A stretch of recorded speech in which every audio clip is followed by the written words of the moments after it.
গন্ধরাজ ফুলের সুবাস মানুষের মনের সকল দুঃখ, বেদনা, কষ্ট এবং বিষণ্ণতা দূর করে। সকাল সকাল উঠে যদি শিক্ষার্থীদের কাছ থেকে এরকম সুন্দর উপহার পাই তাহলে কেমন লাগে বলেন? হ্যাঁ, ভীষণ লাগে। হ্যালো এভরিওয়ান, আসসালামু আলাইকুম। সকলকে আরও একটি নতুন ভিডিওতে স্বাগত জানাচ্ছি। আশা করছি আপনারা সকলে অনেক অনেক ভালো আছেন এবং সুস্থ আছেন। শিক্ষার্থীদেরকে পাঠদান শেষে আমার ছাদের ছোট্ট কোণে যে গাছগুলো আছে সেগুলোর কাছে গেলাম এবং এই গরমে আর তাপদাহে আমার গাছের অবস্থা ভালো না। শুধু মরিচের গাছগুলো অনেক ভালো, অনেক সুন্দর দেখাচ্ছে।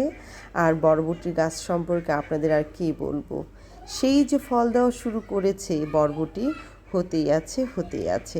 আর প্রতিদিনই 2-4টি করে তুলে নিয়ে এসে আমি তরকারি রান্না করি। খুবই চমৎকার বিষয়টি। আর 2-1টা লতির গাছ লাগিয়েছিলাম। বাহ, কী যে চমৎকার! একটা লতির গাছে অনেকগুলো লতি বের হয়েছে আর কি, খুবই সুন্দর। তো বেশ কয়েকটা লতি আমি তুলে নিলাম। এই লতিগুলো খেতে কিন্তু খুবই মজার হয়। লাগিয়েছি কিন্তু অনেক গাছ, সেরকমভাবে কিন্তু ফসল আমি উত্তোলন করতে পারছি না। মাঝে মধ্যে মনটা বলছে যে আর ছাদ বাগান করব না, এত কষ্ট, এত ঝামেলা সহ্য করতে পারি না। কত দিকে সামলাবো বলেন তো? ঘর সংসারের কাজ, শিক্ষকতা, সন্তান লালন পালন এবং নিজের জন্য তো একটু সময় রাখতেই হয়। সব মিলিয়ে নাভিশ্বাস উঠে গেছে। জানি না এই ছাদ বাগানকে আমি কতদিন টিকে রাখতে পারবো, কিন্তু গাছ ছাড়া তো আমি নিজেও বাঁচতে পারি না, চলতে পারি না। মেয়েরা আজ খেতে চেয়েছে হাঁসের মাংস। এই হাঁসের মাংসের যে টোপলাটা, এটা একেবারে প্যাকেটটা নিচে ছিল, এটা বের করতে গিয়ে জীবন একেবারে শেষ। এই যে এটা একটা চীনা হাঁসের একটা প্যাকেট ছিল, আর সেটাই আজকে রান্না করব। মেয়েরা আজ খেতে চেয়েছে, সাথে আমাকেও ভীষণ খেতে ইচ্ছে করেছে। এই হলো আজ অবস্থা।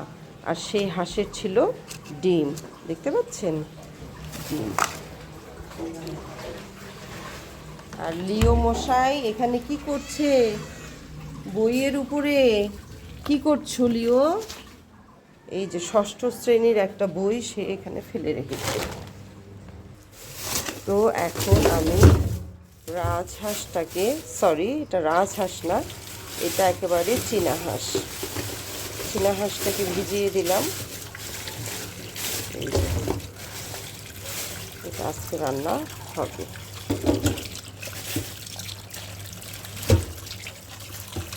চীনা হাঁসের মাংসটা কিন্তু খুব লাল টসটসে হয়, দেখতে পাচ্ছেন। খুব সুন্দর করে হাঁসের মাংসগুলো হালকা গরম পানি দিয়ে ভালো করে কুচলে ধুয়ে নিয়ে আসলাম। এখন রান্না করার পালা। আর এই হাঁসের মাংসটা দেখেন কি যে লাল টসটসে।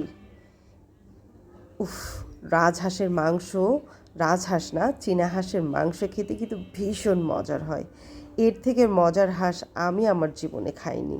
তো যাক, ভিন্ন ভিন্ন মানুষের ভিন্ন ভিন্ন খাবারের প্রতি স্বাদ এবং আকর্ষণ আছে। আমার অবশ্য হাঁস খাওয়ার প্রতি খুবই আকর্ষণ, আমার সন্তানদেরও। তো আমি আজকে এই রাজহাঁসটা রান্না করব প্রেশার কুকারে আমি মাংসগুলোকে দিয়ে নিচ্ছি। আর অনেকটা পরিমাণে মাংস, প্রায় এখানে 2.5 কেজির উপরে মাংস। তো আমি এই মুহূর্তে আমার প্রিয় দর্শকদের, আমার ভিউয়ার্স আপু এবং ভাইয়াদের কাছে একটা ছোট অনুরোধ করব, যদি আমার ভিডিওটি আপনাদের ভালো লেগে থাকে তাহলে অবশ্যই এই আপুটাকে একটু লাইক কমেন্ট করে সাবস্ক্রাইব করে নিয়ে সাহায্য করবেন, যাতে করে আমি এই ইউটিউব জগতে সফল হতে পারি এবং আপনাদেরও পাশে থাকতে পারি। ধন্যবাদ। এই তো পোলার চালের পানিটা গরম হয়ে গেছে। আর পোলাও রান্না করা পৃথিবীর সবচেয়ে সহজ কাজ আমার কাছে, কারণ এই পোলাও রান্না করা কোনো ভেজালই না। জাস্ট পানিটা উতলালো, চালটা ঢেলে দিলাম, আর হয়ে গেল মজাদার পোলাও। আরেকটা কথা, আমার মেয়েরা কিন্তু বেরেস্তা খাইতে পছন্দ করে না, যার কারণে আমি পোলাওয়ের মধ্যে সবসময় কাঁচা পেঁয়াজ দিই। বেরেস্তা খুব কম দিই, যখন আত্মীয় স্বজন আসে ঠিক তখন দিই। এই তো কিছুক্ষণের মধ্যে আমার পোলাওটা হয়ে যাবে। এখন মাংসের মধ্যে মশলা দেওয়া পালা। আমি আদা রসুন সব কিছু থেতলে এবং কুচি করে নিয়েছি। তো আমি পেঁয়াজ থেতলানো, রসুন থেতলানো, তারপরে দেখেন কাঁচামরিচটাও কিন্তু খুব সুন্দর করে থেতলে রেখেছি, দিয়ে দিলাম। এভাবে থেতলে দিলেই আমাকে ভালো লাগে, আর ঝটপট করে অনেকক্ষণ রান্না মানে খুব তাড়াতাড়ি রান্নাটা শেষ হয়ে যায়। আর এই কাজটা যেই মশাই করে সে হচ্ছে এই যে আমার কাঠের ডুগডুগিটা। তো এখানেও আমি কিছু গোটা গরম মশলা দিয়ে ডুগডুগাই নিচ্ছি। এটা কিন্তু আমাদের যে উত্তরাঞ্চল আছে এখানকার প্রত্যেকটা মা বোনেরা চাচিরা এভাবে আধা থেতলো করে তরকারি দেওয়ার চেষ্টা করে। এটা ট্রেডিশনালি আমি শিখেছি। অনেকটা পরিমাণে গাছের লাল লাল টিসটিসে মরিচগুলো দিয়ে দিলাম, দেওয়ার পরে তেল ঢেলে দিলাম আর একটু গোটা জিরে দিয়ে দিলাম, লবণ পরিমাণ মতো, শুকনো মরিচের গুঁড়াটাও দিয়ে নিয়েছি, দিয়ে দিচ্ছি হলুদ, রাজহাঁস এই চীনা হাঁস, আমার খালি রাজহাঁস আসে। যা হোক, এই হাঁসের মাংসের মধ্যে কিন্তু ঝালটা বেশি দিতে হয়। ঝালটা বেশি দিলে কি হয় জানেন, টেস্টটা বেশি হয়। আর আমার বাসার সবাই হচ্ছে ঝালখোর, আর এই জন্য আমার ঝাল দিতে কোনো দ্বিধা সংকোচ নাই। যতটা পরিমাণ ঝাল যায় ততটা পরিমাণে মজা।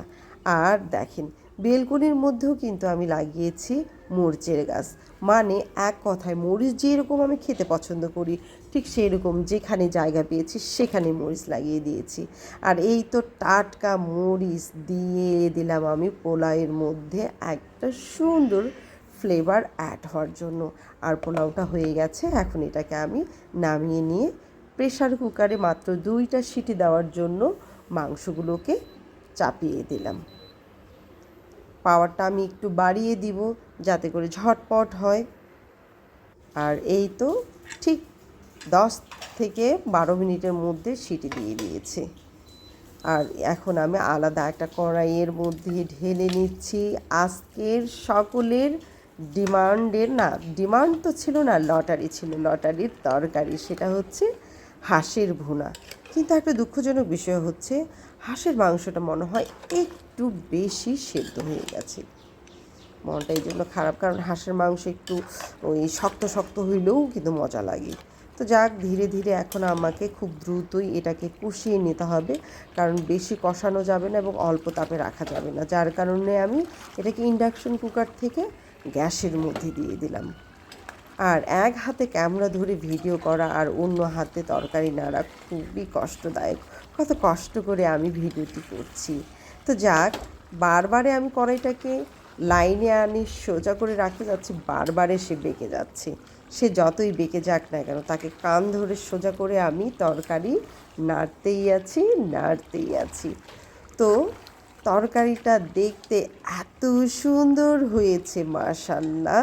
তো আপুরা ভাইয়ারা, আমি এখানেই বিদায় নিচ্ছি। আল্লাহ হাফিজ, আসসালামু আলাইকুম।